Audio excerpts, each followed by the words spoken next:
Hello and welcome to the Franz Van Kat interview. I'm Annette Young. We're just days away from the US presidential election, in literally which every vote is going to count. Now, there has been a stalemate in the polls with President Barack Obama having a slight lead over his Republican rival Mitt Romney. But despite this, the Romney camp remains very upbeat indeed. They talk confidently about his ability to overtake Obama in the closing days of the race. This, of course, especially in view of Romney's performance in that crucial first presidential debate. Now, watching all of this is Kenneth Weinstein, the president of the Hudson Institute, a conservative leading think tank, who's here with me in the studio today. Ken, thanks so much for being with us. Thank you. Look, as I just said, it's crunch time for the candidates, but surely by now, wouldn't have swing voters made up their mind? A lot of them have, but the truth is, in a race like this, there's a significant number of voters who have made up their mind, particularly people who voted for President Obama last time, who were swept up by the notion of hope, of the new opportunities that were going to be, people who have been disappointed by the president's performance on economic policy, disappointed by his foreign policy, and Governor Romney has had a strategy all along to bring these people into his camp. The first debate, as you mentioned, was really crucial to this. What is it about these swing states? Why is it that as an Australian, I'm suddenly having to find myself become very familiar with the maps of Ohio and Florida and so on? Well, we are the United States of America, and we have a federal system, and a federal system puts great importance on the role of the states. That's what the Founding Fathers wanted. And so for the campaigns, there are really 8 or 9 states that they are focusing on, which are the ones that go back and forth from the Republican to the Democratic camp. And so these are really key. The big one is, of course, Ohio, which is the big prize this year. But of course, now what we're doing is focusing on very small targeted groups, aren't we? You know, like pig farmers in Ohio and so on. Sure. And what Governor Romney in particular is targeting middle income and upscale women in Ohio, particularly those who voted for the president last time and who have real buyer's remorse. Let's talk about the female vote, because that very intense competition for women voting was underscored Wednesday as both presidential campaigns seized on a remark by Richard Murdoch, the Republican Senate candidate in Indiana, in a debate where he said that pregnancy is something that God intended to happen even if it is the result of rape. It makes Todd Akin almost look like a feminist. Certainly those remarks don't help Romney, do they? No, they certainly don't help Governor Romney. They have undoubtedly cost Murdoch the Senate race and probably cost the Republicans the Senate as well. And just not helpful in any way, shape, or form, period. But do you think Governor Romney is capable, therefore, of convincing women to vote for him? Oh, absolutely. First of all, Governor Romney himself has stated very clearly he is not against abortion in the case of rape and incest, and he's shown as governor of Massachusetts that he had a very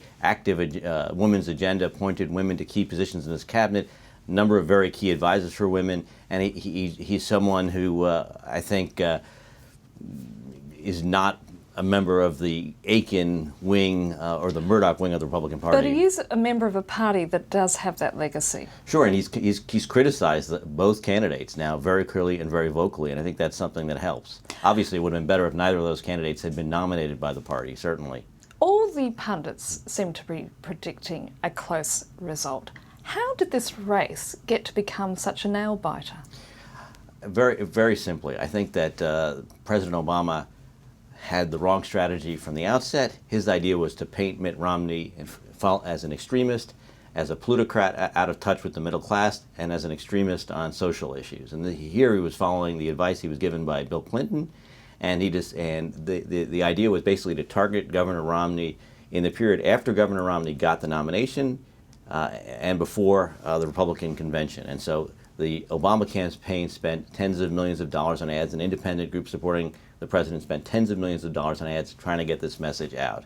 And the public, to some degree, came to believe it. And there were people who had significant doubts about President Obama's performance couldn't bring themselves to think about Governor Romney as a serious alternative until the first debate, where they saw someone who was presidential, who was far more moderate, who cared about middle-class concerns, who was far more human, and who was also on top of the dossiers. And the president, by contrast, was distant, didn't seem to want to engage, and was frankly disappointing to his supporters.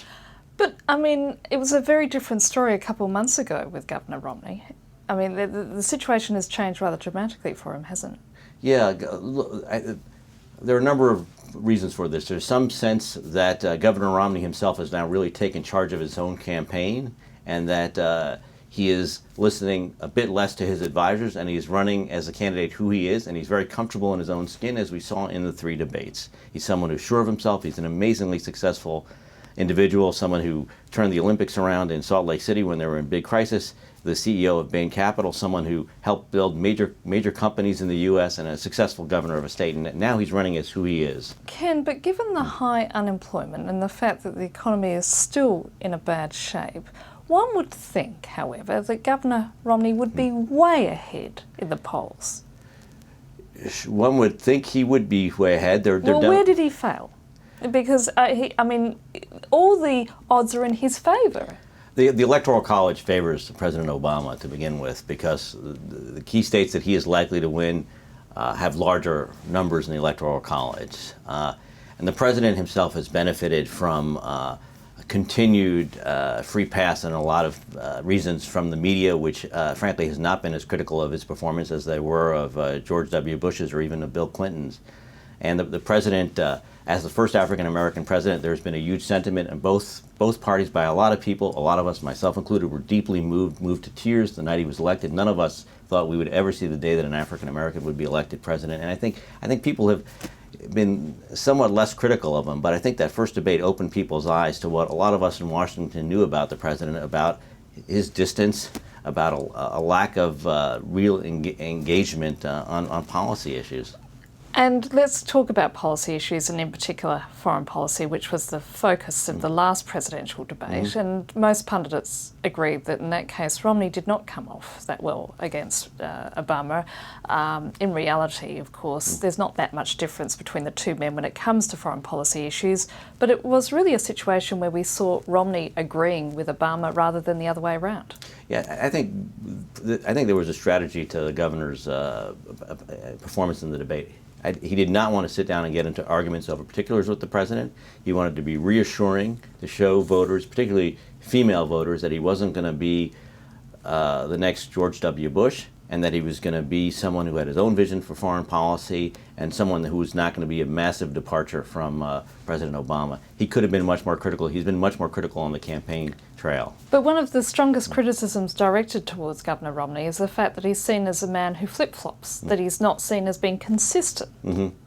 That's certainly a criticism that's made. It's totally normal in the course of campaigns that during a primary fight you appeal to your base, and then you move to the general election, you try to appeal to the middle. President Obama did the exact same thing in 2007, 2008. He ran as a purple candidate, neither red nor blue, someone who was going to reunite or unite all Americans. That didn't happen, and so this happens during the course of a campaign. Having said that, at the end of the day, do foreign policy issues really count with the American voter? The Benghazi incident is something that is weighing on the minds of voters. It's something that does matter, because it seems that the administration wasn't altogether clear, but in general foreign policy matters a lot less, and even in the foreign policy debate, economics dominated. And I want to talk about that because the conservative media in the US have seized upon this, and the fact that we're talking, of course, just to remind the viewer of that attack on September 11th on the consulate in Benghazi in Libya, in which the US ambassador and 3 of his colleagues were killed. And of course, information has been coming out that the White House knew much more earlier in the day that this indeed had been the act of a local Islamist group, rather with links to Al-Qaeda. How damaging do you think that can be for the Obama campaign? I think it's very damaging, because it's gone from the so-called conservative media now. Reuters and other people are reporting this on the wire, because the truth is the administration did know a lot earlier, and for some strange reason, key administration officials still tried to spin this as the reaction to this horrible video about Islam that was out there. And so and the president went on a continued apology tour about the video rather than focusing on the actual cause. And so I think there's a sense that there was a little bit of deception, and no matter how the White House spins it, they don't look good, because they're either deceitful or not on top of what's going on around them. But let's not forget, this is the president who took out Osama bin Laden. There's no doubt, and Governor Romney applauded him for doing that, and he's been important. He's also kept Guantanamo open. He's done a number of things that have continued the foreign and defense policies of George W. Bush. He's made some major shifts, of course, in tone and in emphasis. Failed to get a status of forces agreement in Iraq that we would have needed, and that Vice President Biden, for example, said he would have bet his vice presidency on that we would get one. And there have been other key failures, particularly on Iran, which is far more ahead of where it was 4 years ago in terms of getting a nuclear capacity. But again, there is not really that much difference between President Obama and Governor Romney on issues such as Iran. I mean, I think there'll be significant. If Governor Romney is elected, he will have a tougher line. President Obama is claiming he had a tough line on sanctions. The truth is, and the French know this very well, it was President Sarkozy who took the lead on pushing for tough sanctions. The Obama administration was opposed, particularly on sanctions on petroleum and the like, and instead it was President Sarkozy who had to work to lobby members of the U.S. Congress in order to push for these tough sanctions. Ken Weinstein, I'm afraid we're going to have to leave it there. Thank you so much for being with us. And that's it for this edition of the Frans van Kat interview. Do stay with us here on Frans van Kat.